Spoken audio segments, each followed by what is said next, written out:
What I'm about to tell you will shock you. It was a Tuesday morning in September when Marcus Chen, the 28-year-old interim CEO of Blackstone Financial, walked into the boardroom with a decision that would destroy a company worth $4.2 billion in less than 72 hours. The mahogany table gleamed under the fluorescent lights as 12 board members sat in leather chairs, completely unaware they were about to witness the most catastrophic corporate decision in modern history. Marcus adjusted his tie nervously, his Harvard MBA certificate hanging mockingly on the wall behind him. If you haven't subscribed yet, do it now before this story continues. 90% of people who watch aren't subscribers. The meeting started at exactly 9 p.m. Marcus cleared his throat and announced with false confidence that resonated through the silent room, "Gentlemen, ladies, I've made a decision that will save us $40 million annually." The board members leaned forward, their expressions a mixture of curiosity and concern. Robert Davidson, the 67-year-old chairman who had built this company from scratch, felt a cold shiver run down his spine. Something in Marcus's tone reminded him of his own reckless youth, but this wasn't the time for mistakes. "We're going to restructure our entire operational team," Marcus continued, pulling out a manila folder thick with termination letters. "I've identified 847 employees whose salaries represent an unnecessary burden on our quarterly profits. Their combined annual cost is $38.7 million. The silence in the room was deafening. Sarah Williams, the head of HR, felt her hands begin to tremble as she realized what was about to happen. These weren't just numbers on a spreadsheet. These were the people who had built this company's reputation over 2 decades. Marcus opened the folder and began reading names. Thomas Mitchell, Senior Systems Architect, 23 years of service. Annual salary, $180,000. Maria Rodriguez, Chief Risk Analyst, 19 years of service. Annual salary, $165,000. David Park, Lead Security Engineer, 21 years of service. Annual salary, $172,000. With each name, the temperature in the room seemed to drop another degree. These weren't random employees. These were the backbone of Blackstone Financial, the people who knew every system, every protocol, every potential risk. Robert Davidson finally spoke, his voice barely above a whisper. "Marcus, these people, they're not just employees. They're the institutional memory of this company. Thomas Mitchell designed our entire trading platform. Maria Rodriguez predicted the 2018 market crash and saved us $200 million. Are you absolutely certain about this decision?" Marcus looked at him with the arrogance that only comes with youth and inexperience. "Robert, with all due respect, we can replace their functions with recent graduates at 1/3 the cost. It's simple mathematics." But what happened in the next 30 seconds would change everything forever. Sarah Williams stood up, her face pale as she processed the magnitude of what was being proposed.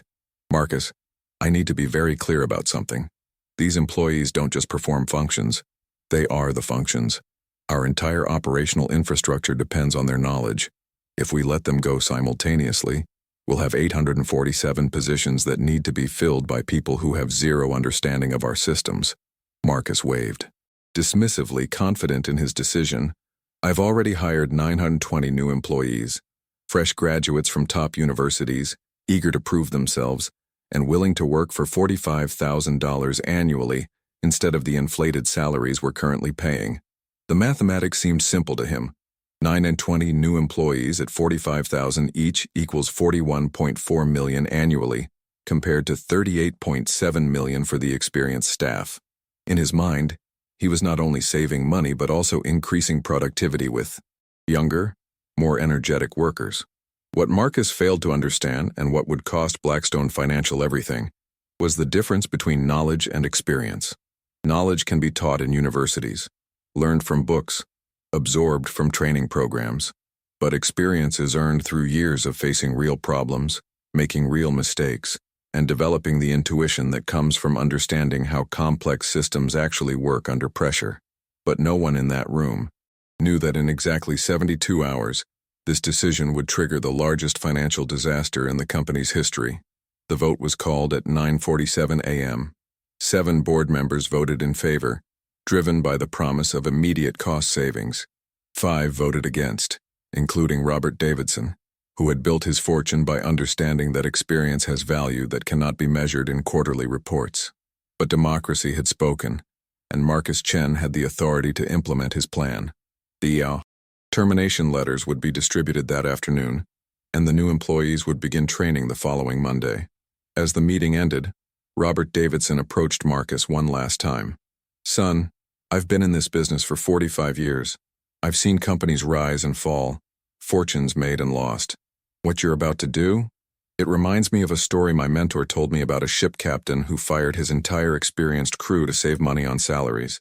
The ship had the best equipment, the most advanced technology, but when the storm came," Marcus interrupted him with a confident smile. "Robert, this isn't 1980. We have systems, protocols, automated processes. Experience is just another word for resistance to change." What Marcus didn't know was that the biggest financial deal in Blackstone's history was scheduled to close in exactly 1 week, and the success of that $2 billion transaction depended entirely on the expertise of the people he was about to fire. The termination letters were distributed at exactly 3:30 p.m. that same Tuesday.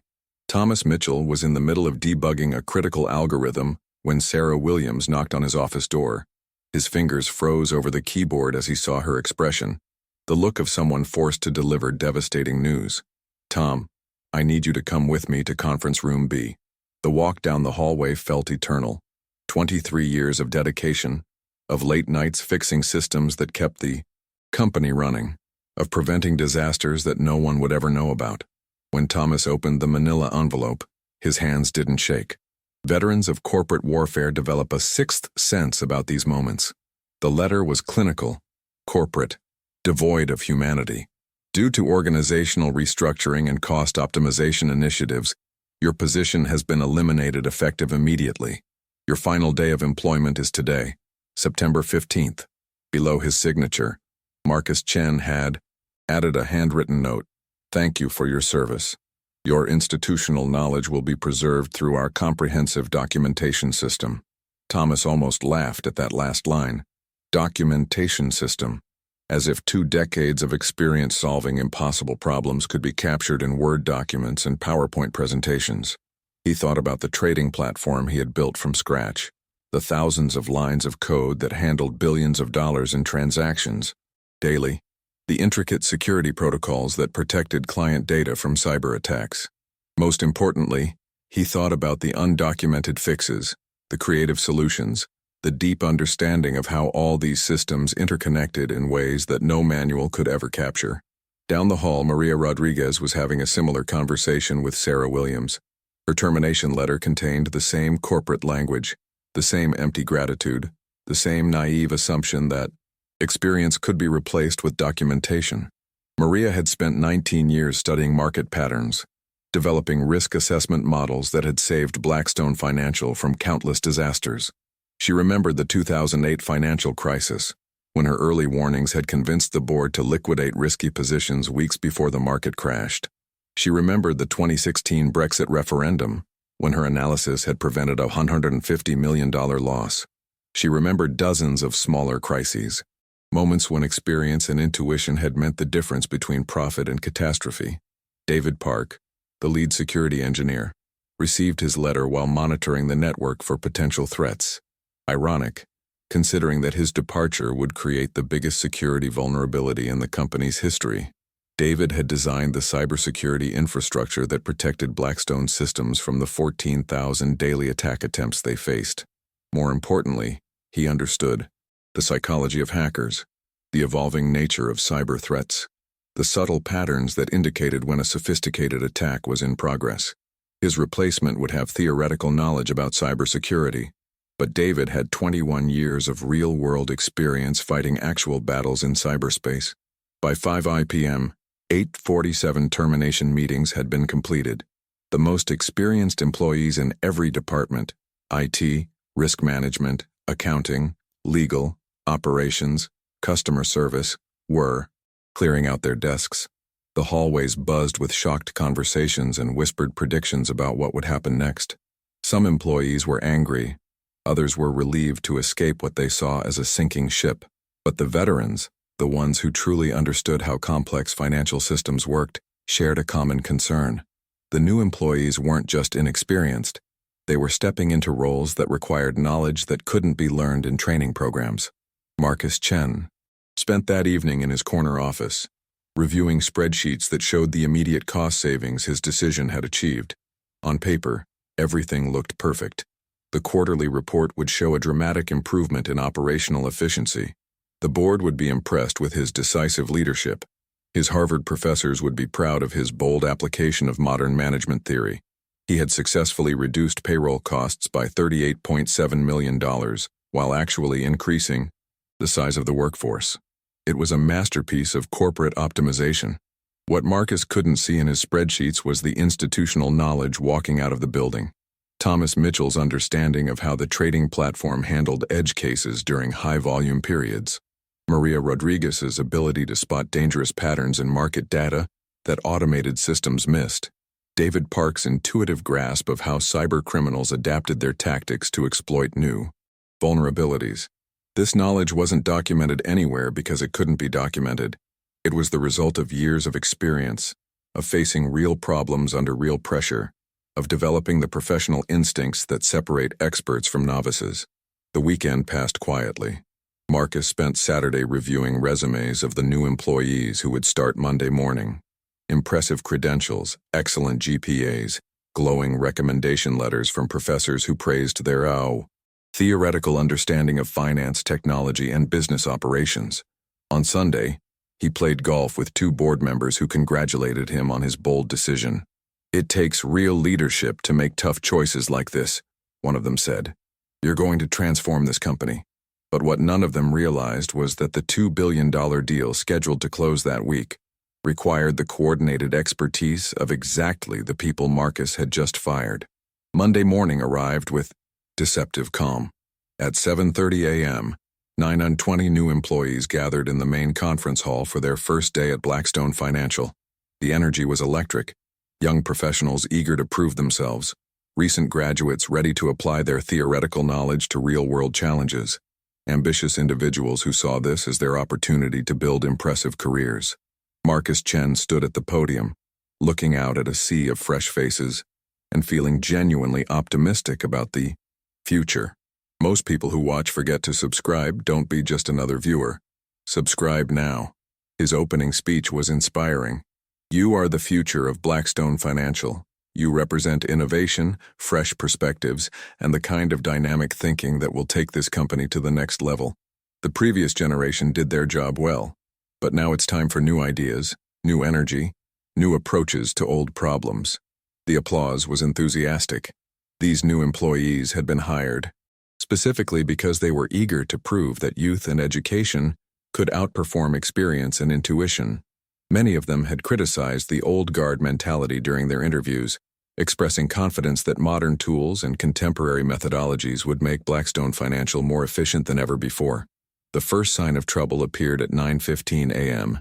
Jennifer Walsh, a 24-year-old recent graduate with a master's in information technology, sat down at Thomas Mitchell's former workstation to begin her training as the new senior systems architect.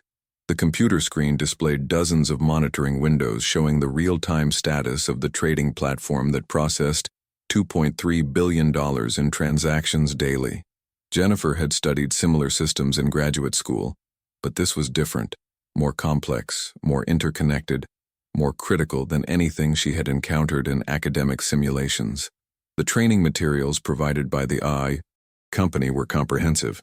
847 pages of technical documentation, system architecture diagrams, user manuals, and troubleshooting guides. Everything looked organized and professional.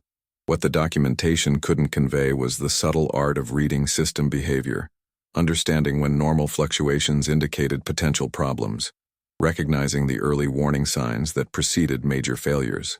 Thomas Mitchell had developed this intuition over 23 years of watching the system. Under every conceivable condition. Jennifer had impressive academic credentials, but she was about to learn the difference between theoretical knowledge and practical expertise. At the same time, Kevin Rodriguez, no relation to Maria Rodriguez, was settling into his new role as chief risk analyst. His MBA from Wharton had given him excellent theoretical grounding in financial risk assessment and his professors had praised his analytical abilities. The risk management software was sophisticated, capable of processing vast amounts of market data, and generating detailed reports about potential vulnerabilities. What Kevin didn't understand yet was that the most dangerous risks were often the ones that didn't appear in standard reports. The subtle patterns that experienced analysts learned to recognize through years of studying how markets actually behaved during crisis situations. In the cybersecurity department, Amanda Chen, no relation to Marcus Chen, was reviewing the security protocols that David Park had spent 21 years developing and refining. The documentation was thorough, describing firewall configurations, intrusion detection systems, encryption protocols, and incident response procedures. Amanda had graduated summa cum laude with a degree in cybersecurity, and she was confident in her ability to protect Blackstone's digital assets. What she couldn't learn from documentation was David Park's deep understanding of how cybercriminals thought, how they adapted their tactics in response to defensive measures, how they exploited the psychological vulnerabilities that were just as important as technical vulnerabilities. The morning proceeded with typical first-day activities: system access setup, policy orientations, introductory meetings with team members. But underneath the surface optimism, subtle problems were already beginning to emerge. Questions that should have been answered quickly required lengthy research sessions. Procedures that experienced employees had performed intuitively now required careful consultation of training manuals. Most concerning, the new employees were discovering that many critical processes weren't fully documented because they had evolved organically over years of practical experience. At 11:30 a.m., the first real test arrived. The trading platform experienced a minor glitch, the kind of routine problem that Thomas Mitchell would have diagnosed and fixed in less than 5 minutes. Jennifer Walsh recognized that something was wrong, but the monitoring displays showed patterns she had never seen before. The documentation provided troubleshooting steps for common problems, but this particular combination of symptoms wasn't covered in any manual. She spent 23 minutes researching the issue, consulting with colleagues, and reviewing technical specifications before implementing a solution that she hoped would work. But what Jennifer didn't know was that her solution had actually made the problem worse, and in exactly 6 days, during the most critical financial transaction in the company's history, this minor glitch would cascade into total system failure. The same pattern was repeating throughout the company. Kevin Rodriguez was analyzing market data using sophisticated algorithms, but he lacked the experience to recognize when the algorithms were missing important signals. Amanda Chen was monitoring cybersecurity threats using state-of-the-art tools, but she didn't have the intuitive understanding of how hackers probed for weaknesses in complex financial systems. In every department, intelligent and well-educated professionals were doing their best to fill roles that required more than intelligence and education. They required the kind of deep, practical knowledge that comes only from years of real-world experience. Marcus Chen spent the day visiting different departments, observing the new employees at work, feeling satisfied with his decision. The energy level was noticeably higher than it had been with the previous staff. The new employees asked more questions, showed more enthusiasm, demonstrated greater willingness to try innovative approaches. To Marcus, this confirmed his belief that fresh perspectives were exactly what the company needed. What he didn't realize was that asking more questions was actually a warning sign. It meant the new employees didn't have the deep knowledge necessary to handle complex situations independently. Tuesday brought the first real crisis. At 2:17 p.m., Kevin Rodriguez noticed unusual patterns in the European markets that triggered automated risk assessment alerts. The software indicated elevated volatility levels and recommended immediate attention from senior management. This was exactly the kind of situation that Maria Rodriguez had handled hundreds of times during her 19-year career. Market anomalies that required human judgment to distinguish between routine fluctuations and genuine threats to the company's positions. Kevin stared at the data displays, trying to interpret what he was seeing. The numbers were concerning. Unusual trading volumes in German bonds, unexpected currency fluctuations between the euro and the British pound, and irregular patterns in several major stock indices. His Wharton education had prepared him to understand these individual indicators, but Maria Rodriguez's years of experience had taught her to see the connections between them. to recognize when seemingly unrelated events were actually part of a larger pattern that could threaten Blackstone's European investments. The risk management protocols required Kevin to make a recommendation within 30 minutes, either maintain current positions and continue monitoring, or begin protective measures that would cost the company approximately $2.3 million in lost opportunities but would safeguard against potential losses of up to $50 million. Maria Rodriguez would have recognized this as a classic false alarm, the kind of market turbulence that looked dangerous to automated systems, but was actually routine noise that experienced analysts learned to ignore. Kevin, lacking that experience, made the conservative choice and recommended implementing protective measures. Marcus Chen received Kevin's report at 2:52 p.m. and faced his first major decision as CEO. The recommendation was professionally presented, supported by detailed analysis, and consistent with the company's risk management policies. The cost of implementing protective measures was significant, but manageable. The potential cost of ignoring a genuine threat was catastrophic. Marcus approved Kevin's recommendation, and by 4 p.m., Blackstone Financial had repositioned $180 million worth of European investments to reduce their exposure to the perceived threat. By market close, it became clear that Kevin's analysis had been incorrect. The unusual patterns were indeed routine fluctuations, and the protective measures had cost the company $2.3 million in lost profits, while providing no actual protection against any real risk. Maria Rodriguez would have saved the company this loss by recognizing the false alarm, but Maria Rodriguez no longer worked for Blackstone Financial.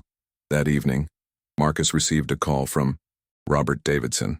The chairman's voice was carefully controlled, but his concern was obvious. "Marcus, I reviewed today's trading reports. The European repositioning, it seems like an overreaction to routine market activity. Maria Rodriguez would never have recommended those measures." Marcus felt defensive but tried to maintain his confidence. "Robert, Kevin Rodriguez has excellent credentials and used our most advanced risk assessment tools. Sometimes being cautious costs money in the short term but protects us in the long term." Robert's response was gentle but pointed. "Marcus, in 45 years of business, I've learned that experience teaches you which risks are real and which risks are illusions. Kevin may have excellent credentials, but credentials don't replace the judgment that comes from watching markets through multiple cycles, multiple crises, multiple false alarms. Maria wasn't just cautious. She was wise. There's a difference." Wednesday brought a new challenge in the IT department. The trading platform began experiencing intermittent slowdowns during peak trading hours. Nothing dramatic, just slight delays that most users wouldn't even notice. Jennifer Walsh ran comprehensive diagnostics using all available monitoring tools, but the results showed normal system performance within acceptable parameters. The documentation provided no guidance for this type of subtle degradation, and Jennifer's academic training hadn't covered the art of interpreting marginal performance issues in complex financial systems. Thomas Mitchell would have recognized these symptoms immediately. 23 years of experience had taught him that intermittent slowdowns during peak hours were often early indicators of database optimization problems that would gradually worsen until they caused complete system failures. The solution required specific technical adjustments that weren't documented anywhere because Thomas had developed them through trial and error over many years of managing similar situations. Jennifer decided that since the system was still functioning within acceptable parameters, no immediate action was necessary. She made a note in her daily report and continued monitoring the situation. But what she didn't understand was that she had just missed the first warning sign of a cascading failure that would destroy the most important financial transaction in Blackstone's history. Thursday brought cybersecurity concerns.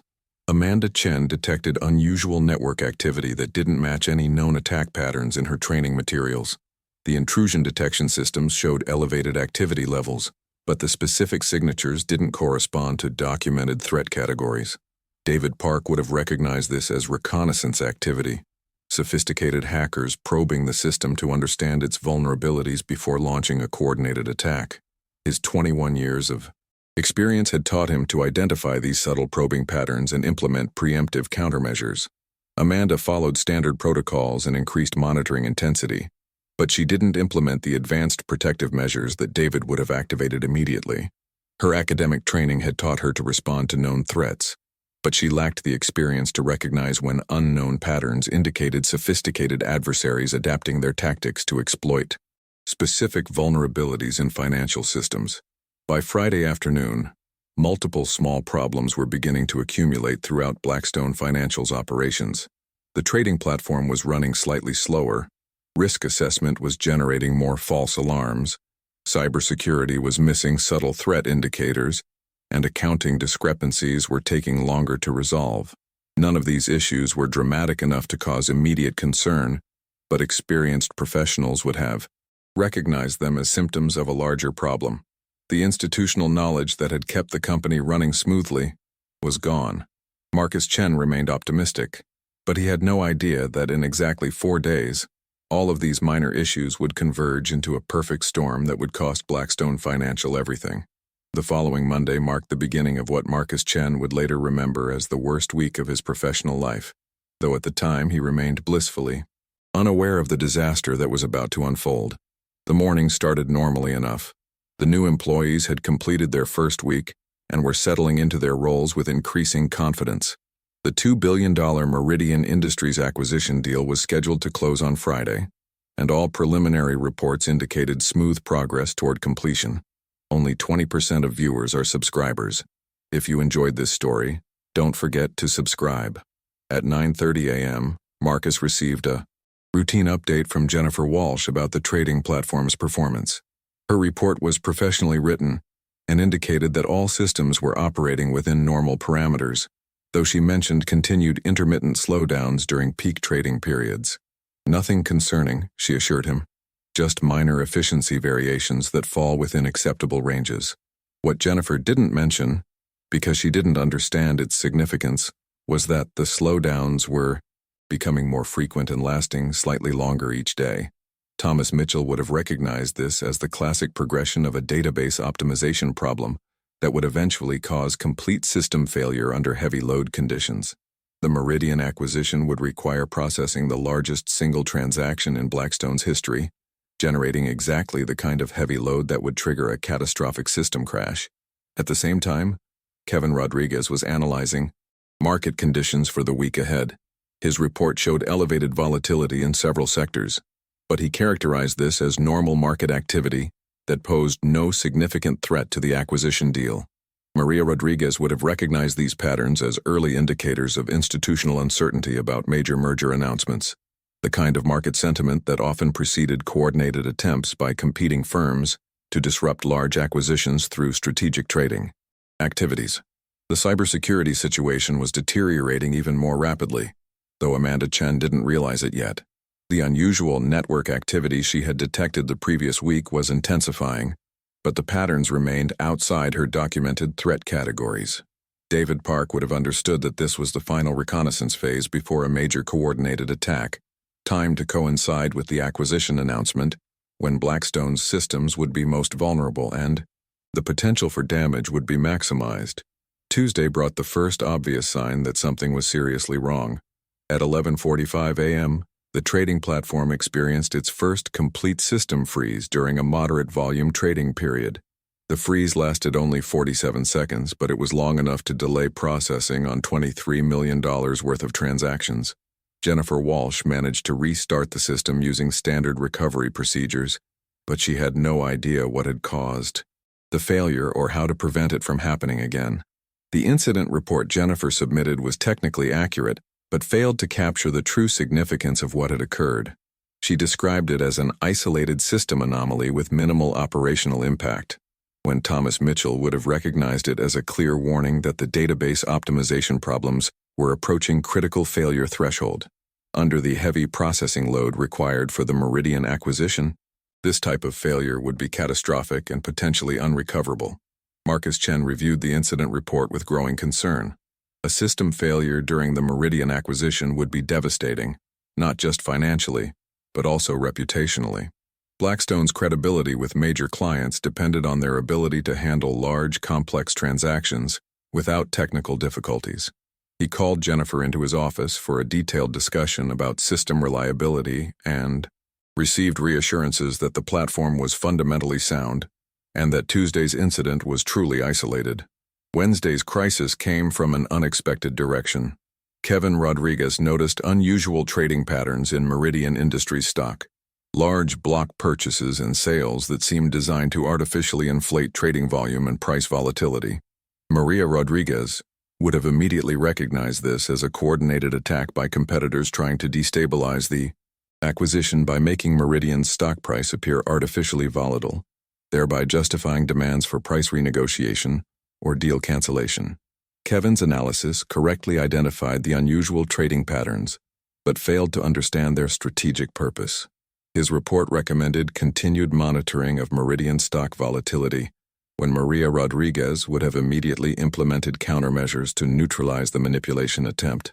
By the end of Wednesday, Meridian's stock price had fluctuated by 12%, creating exactly the kind of uncertainty that could provide legal justification for Blackstone's competitors to challenge the acquisition terms.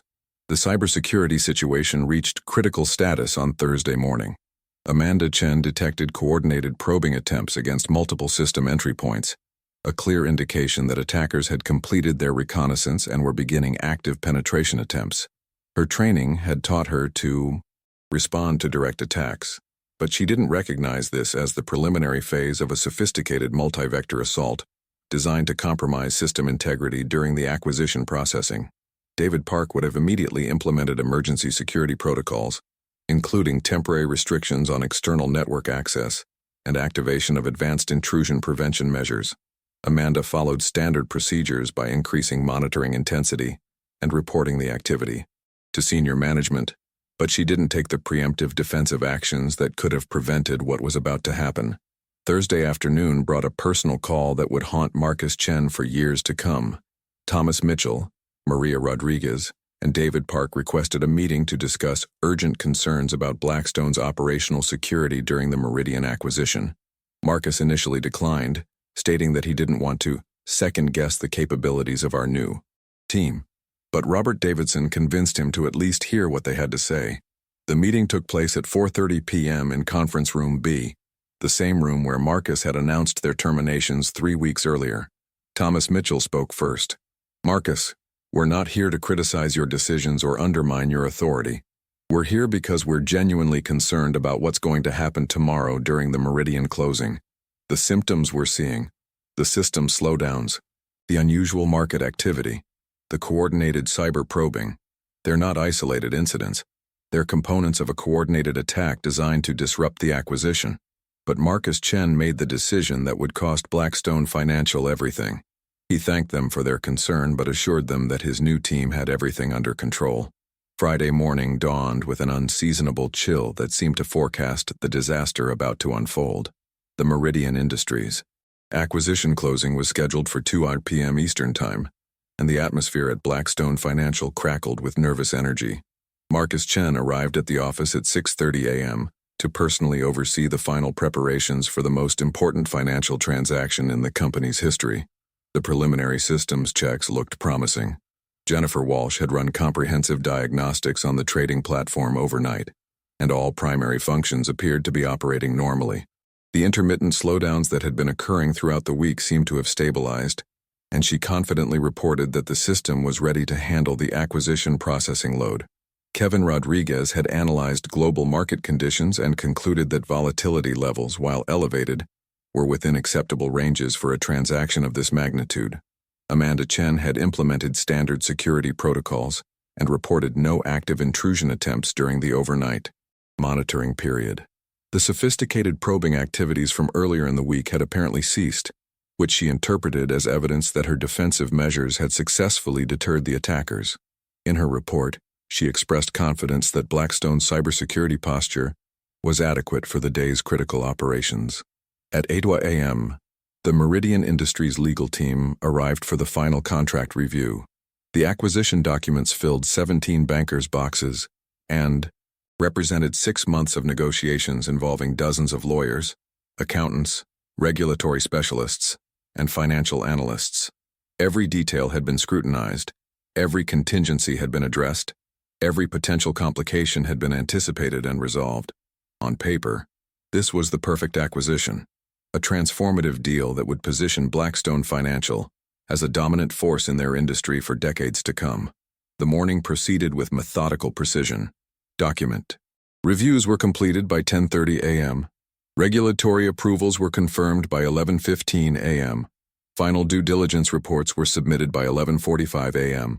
All external parties, lawyers, accountants, government regulators, industry analysts, had signed off on the transaction. The only remaining step was the actual financial processing, transferring $2 billion from Blackstone's accounts to complete the purchase of Meridian Industries. At 1:30 p.m., 30 minutes before the scheduled closing, Marcus Chen gathered his senior staff for a final coordination meeting. The mood was celebratory.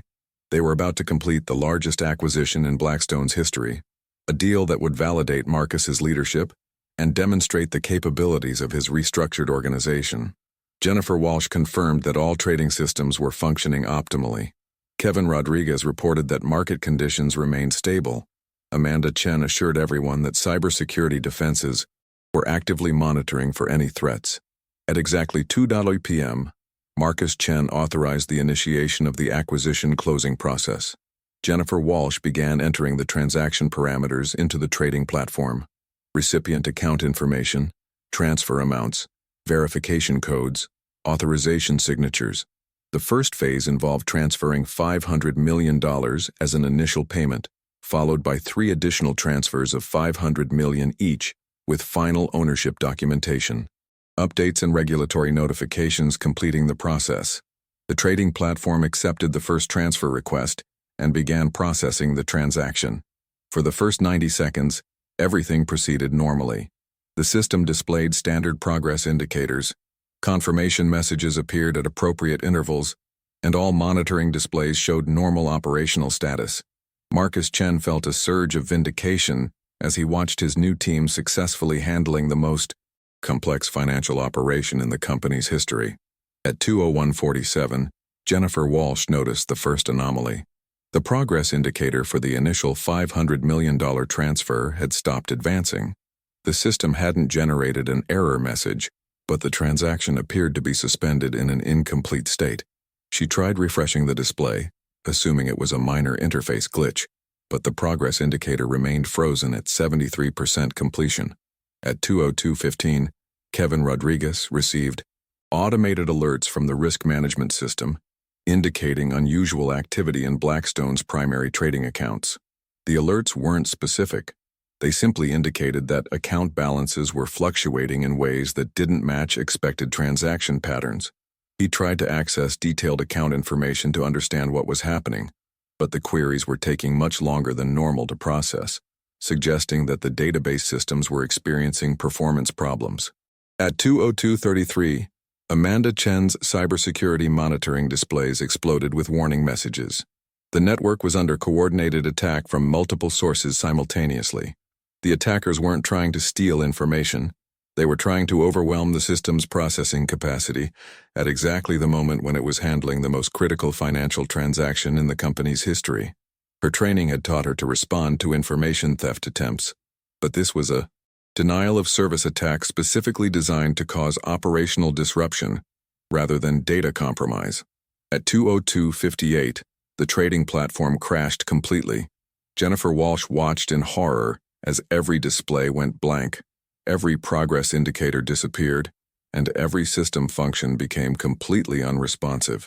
The $500 million transfer was suspended somewhere in the middle of the processing cycle, possibly completed, possibly reversed, possibly lost in electronic limbo.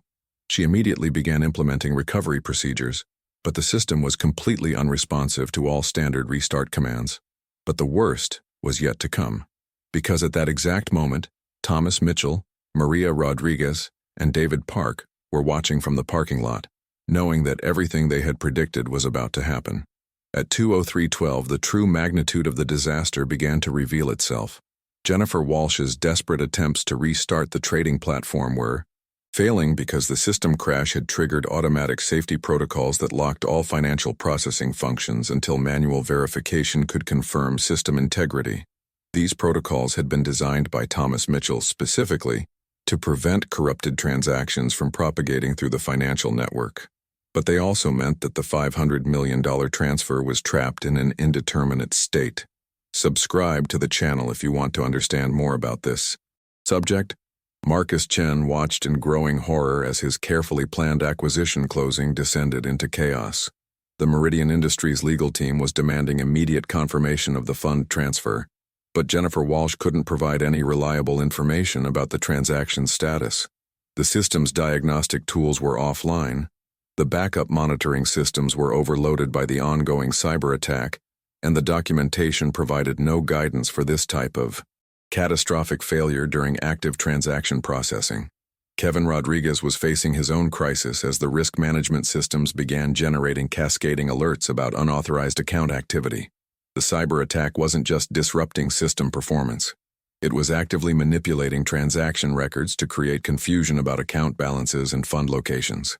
His Wharton training had taught him about cybersecurity threats in theoretical terms, but he had never encountered a real-time attack designed to create financial chaos during critical business operations. Amanda Chen was fighting a losing battle against attackers who clearly understood Blackstone's system architecture better than she did. The assault was coming from 17 different sources simultaneously, each targeting specific vulnerabilities that David Park would have recognized and defended against months earlier. Her cybersecurity tools were sophisticated, but they were designed to respond to conventional attacks, not coordinated assaults by adversaries who had spent weeks studying the system's weaknesses. At 2:07:45, the second $500 million transfer was automatically triggered by the system's recovery protocols, even though the first transfer's status remained unknown. The trading platform attempted to process this transaction using backup systems, but the ongoing cyber attack overwhelmed these secondary systems as well. Now Blackstone potentially had $1 billion in transfers that were either completed, suspended, or completely lost, with no reliable way to determine which scenario was actually occurring. The Meridian Industries executives were becoming increasingly agitated. Their legal team pointed out that the acquisition contract required completed fund transfers by 2:30 p.m., or the entire deal would be subject to penalty clauses that could cost Blackstone an additional $150 million. Marcus Chen tried to explain that they were experiencing technical difficulties, but the Meridian team had their own reputation to protect and couldn't accept delays in a transaction of this magnitude. At 2:12:33, Robert Davidson arrived at the office. News of the system failure had reached him within minutes, and his 45 years of experience had taught him to recognize genuine crises that required immediate senior management attention. He found Marcus Chen in the trading floor's command center, surrounded by monitors displaying error messages, warning alerts, and system failure notifications. The young CEO looked like he was aging years with each passing minute. "Marcus," Robert said quietly, "I need to ask you a direct question, and I need a completely honest answer. Do you have any idea where those fund transfers actually are?" Marcus looked at him with the expression of someone who was beginning to understand that his decisions had consequences far beyond what he had imagined. "Robert, Jennifer is working on system recovery. Kevin is tracking the fund movements. Amanda is dealing with the cyber attack. We have our best people handling each aspect of the crisis." Robert's response was gentle but devastating. "Marcus, your best people are sitting in the parking lot. Thomas Mitchell could have prevented this system failure. Maria Rodriguez would have recognized the market manipulation that preceded this attack. David Park could have stopped the cyber assault before it reached critical systems. The people you have now are intelligent and well-educated, but intelligence and education are not the same thing as experience and wisdom." At 2:18:07, the third $500 million transfer was initiated automatically, despite the fact that the first two transfers were still in indeterminate status. The trading platform's automated recovery systems were designed to complete interrupted transactions, but they weren't designed to handle situations where multiple, large transfers were suspended simultaneously during active cyber attacks. Jennifer Walsh was frantically trying to override the automatic systems, but she didn't have the deep system knowledge required to safely intervene in such complex failure scenarios. The Meridian Industries team issued an ultimatum at 2:22:15. Either confirm completion of all fund transfers by 2:30 p.m., or they would invoke the contract's force majeure clauses and withdraw from the acquisition entirely. This wouldn't just cost Blackstone the $2 billion deal. It would also trigger penalty payments, legal fees, regulatory investigations, and catastrophic damage to their reputation in the financial industry. Marcus Chen made the decision that would haunt him forever. At 2:24:38, he authorized Jennifer Walsh to override all safety protocols and force the completion of all pending transfers, regardless of system status or security warnings. It was a desperate attempt to salvage the acquisition before the 2:30 p.m. deadline, but it was also exactly the kind of decision that experienced professionals would never make during active system failures. Jennifer Walsh implemented the override commands at 2:25:53. For 37 seconds, it seemed like the desperate measure might work. The trading platform began displaying transfer confirmation messages, account balances started updating, and the Meridian Industries team began receiving the electronic notifications they needed to proceed with the closing. But at 2:26:30, the system crash that Thomas Mitchell, Maria Rodriguez, and David Park had been predicting finally occurred, and $2 billion disappeared into electronic limbo. The silence that followed the complete system crash was unlike anything Marcus Chen had ever experienced. Every monitor in the trading floor command center went black simultaneously. Every progress indicator vanished. Every communication channel with external financial networks went dead. For the first time in Blackstone Financial's 47-year history, they were completely cut off from the global financial system, and $2 billion had disappeared without a trace. Jennifer Walsh stared at her blank screens with the expression of someone who had just witnessed something impossible. Her academic training had taught her about system failures, but nothing had prepared her for the reality of watching billions of dollars vanish into electronic void. The override command she had implemented had bypassed every safety protocol that Thomas Mitchell had spent 23 years developing, and now she was facing the consequences of decisions she didn't have the experience to understand. The Meridian Industries legal team was demanding immediate explanations, but Marcus Chen had no explanations to offer. The acquisition contract's force majeure clauses were clear. Failure to complete fund transfers by the specified deadline would result in automatic cancellation of the deal, plus penalty payments of $150 million, plus legal fees, plus potential lawsuits for breach of fiduciary duty. The most important transaction in Blackstone's history was dissolving into the most expensive disaster in corporate financial history. At 2:31:07, Robert Davidson made the call that Marcus Chen should have made weeks earlier. He walked to the parking lot where Thomas Mitchell, Maria Rodriguez, and David Park were waiting and asked them to return to the building immediately. "I know Marcus fired you, and I know you have every right to refuse, but right now Blackstone Financial is facing complete destruction, and you're the only people who might be able to save it." Thomas Mitchell's response was immediate. "Robert, will help, but you need to understand that we're not dealing with a simple system failure. This is a coordinated attack that was planned specifically to exploit the knowledge gaps created when Marcus fired the experienced staff. The attackers knew exactly when and how to strike, because they understood that the new employees wouldn't recognize the warning signs or implement the appropriate defenses." The three former employees entered the building at 2:34:18 and immediately began assessing the disaster. Thomas Mitchell took one look at the system status displays and understood the full magnitude of what had occurred.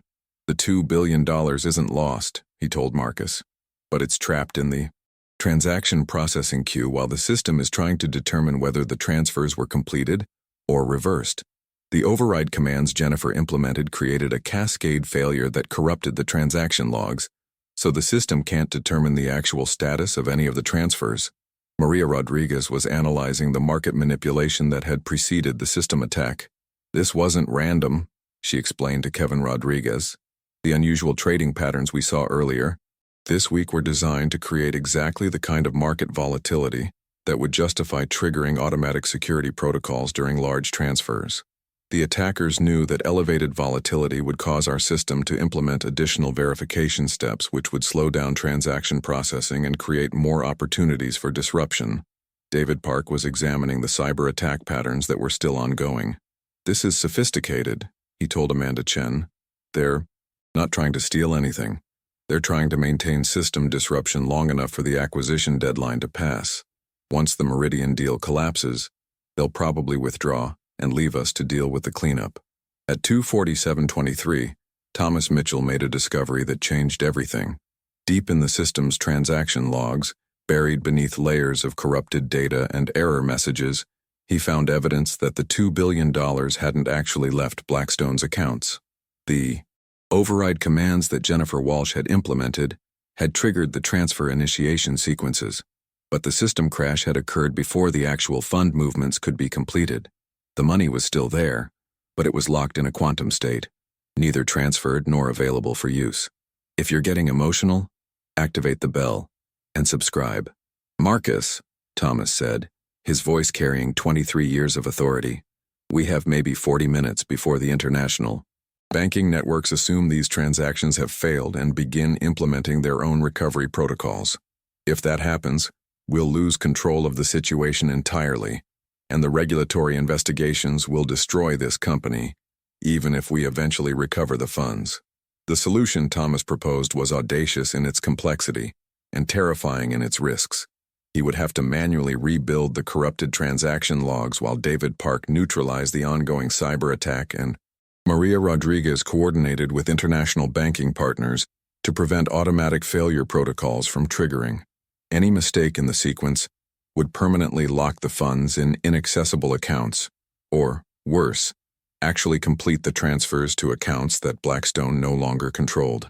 David Park was already implementing emergency cybersecurity measures that Amanda Chen had never seen before. His fingers moved across multiple keyboards simultaneously as he activated defensive protocols that weren't documented in any manual because he had developed them through years of fighting actual cyber warfare. Amanda, he called out, I need you to monitor sectors 7 through 12 while I neutralize the primary attack vectors. Don't try to understand what you're seeing. Just tell me immediately if any of those indicators turn red. Maria Rodriguez was on the phone with banking partners in London, Frankfurt, Tokyo, and Hong Kong, using personal relationships, built over 19 years of international financial transactions, to buy time for Thomas's recovery operation. Listen carefully, she was telling them. Blackstone is experiencing coordinated attack designed to disrupt the Meridian acquisition. We need you to hold all automatic protocols for exactly 37 minutes while we complete manual recovery procedures. Yes, I know this is irregular. No, I cannot provide written authorization. This has to be based on trust and professional relationships.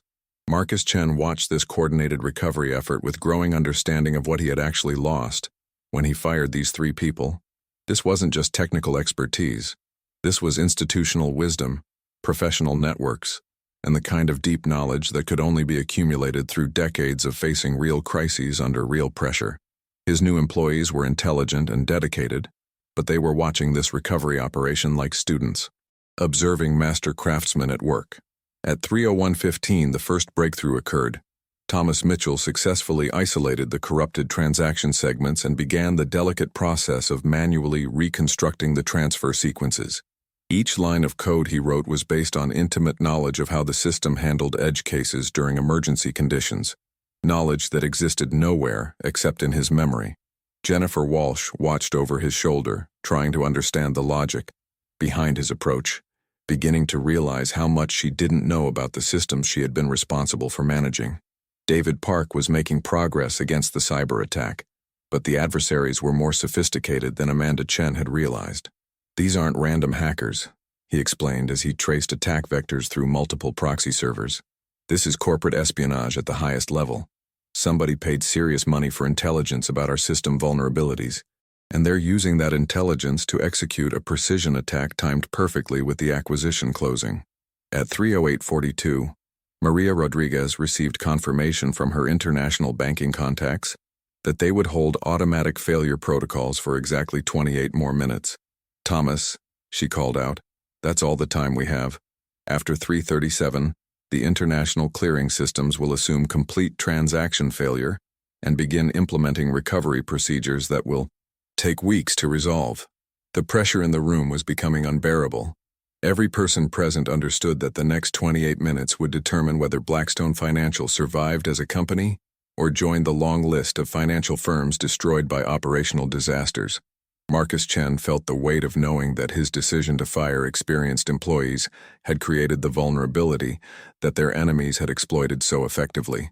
At 3:14:07, Thomas Mitchell encountered a problem that made him pause for the first time since beginning the recovery operation. The transaction log showed an anomaly that he had never seen before, a data corruption pattern that suggested the attackers had actually penetrated deeper into the system than David Park had realized. "David," he called out urgently, "I need you to check subsection 12 alpha immediately. I think they may have planted a logic bomb."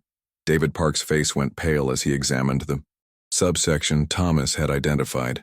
A logic bomb was a piece of malicious code designed to trigger catastrophic system damage at a predetermined time or under specific conditions.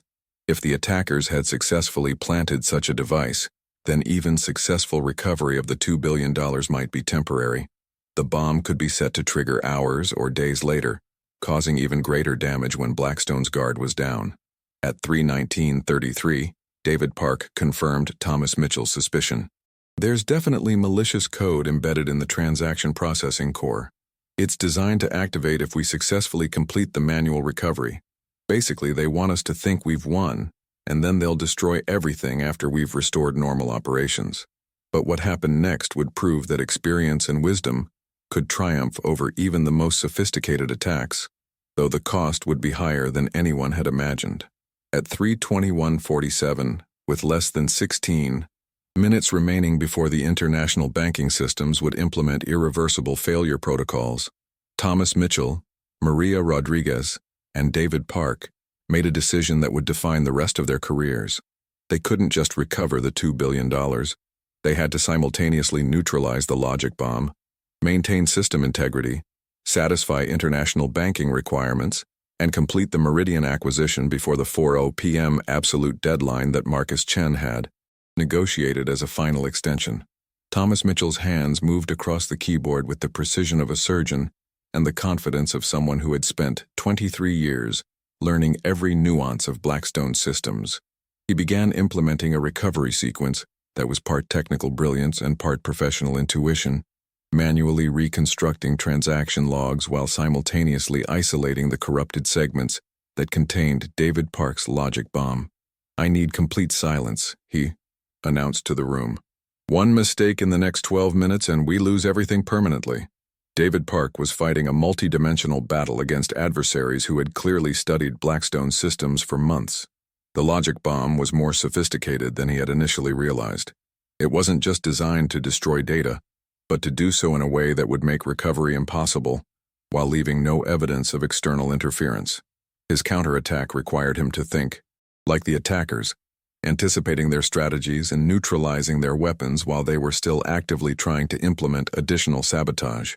Maria Rodriguez was managing the most complex international banking coordination in her 19-year career. She had banking partners in 6 time zones holding protocols that could cost them millions if Blackstone failed to resolve the crisis within the promised time frame. More critically, she was using personal relationships and professional credibility built over decades to convince these partners to trust Blackstone's recovery capabilities without being able to provide any technical guarantees. At 3:28:15, the first major breakthrough occurred. Thomas Mitchell successfully isolated and recovered $500 million of the trapped funds, confirming that the money was indeed still in Blackstone's control and could be properly transferred once system integrity was restored. The Meridian Industries legal team, who had been watching this recovery operation with growing amazement, began to understand that they were witnessing something extraordinary, not just technical expertise, but institutional knowledge being applied under maximum pressure. At 3:31:02, David Park neutralized the primary logic bomb, but his analysis revealed something even more disturbing. The attackers had planted multiple secondary devices designed to activate if the primary bomb was discovered and neutralized. "Thomas," he called out with urgency, "there are at least 3 more devices embedded in different subsystems. I can neutralize them, but I need you to suspend recovery operations for 90 seconds while I implement comprehensive countermeasures." Thomas Mitchell made a decision that demonstrated why experience is more valuable than intelligence. Instead of suspending operations, he modified his recovery sequence to work around David's countermeasures, essentially performing system reconstruction and security neutralization simultaneously. "Keep working," he told David. I'll adapt my procedures to complement your security operations. We don't have time for sequential processing. At 3:33:27, Maria Rodriguez received the news she had been dreading. Her contact at the London clearinghouse informed her that international pressure was mounting to implement automatic failure protocols regardless of Blackstone's recovery efforts. Maria, I can give you maybe 4 more minutes, but after that, I won't be able to hold the protocols regardless of our personal relationship. The amounts involved are too large, and the regulatory oversight is too intense.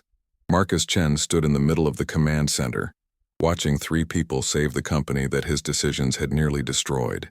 The irony wasn't lost on him.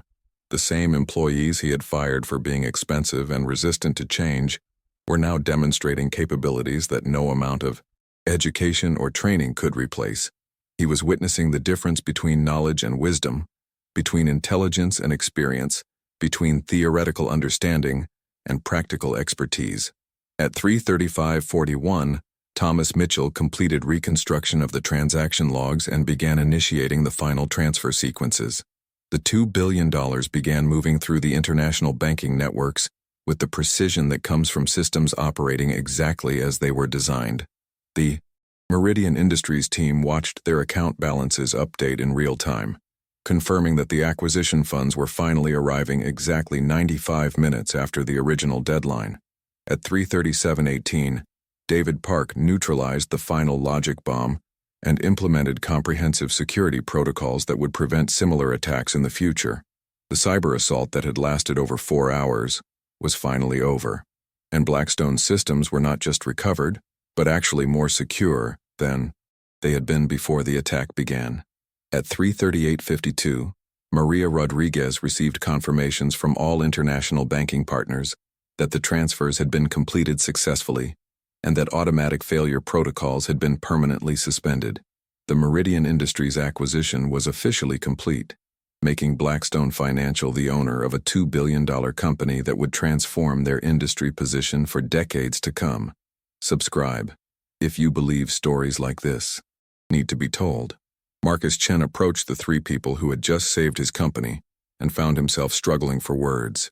Thomas Mitchell spoke first. Marcus, we didn't do this to prove a point or to make you look foolish.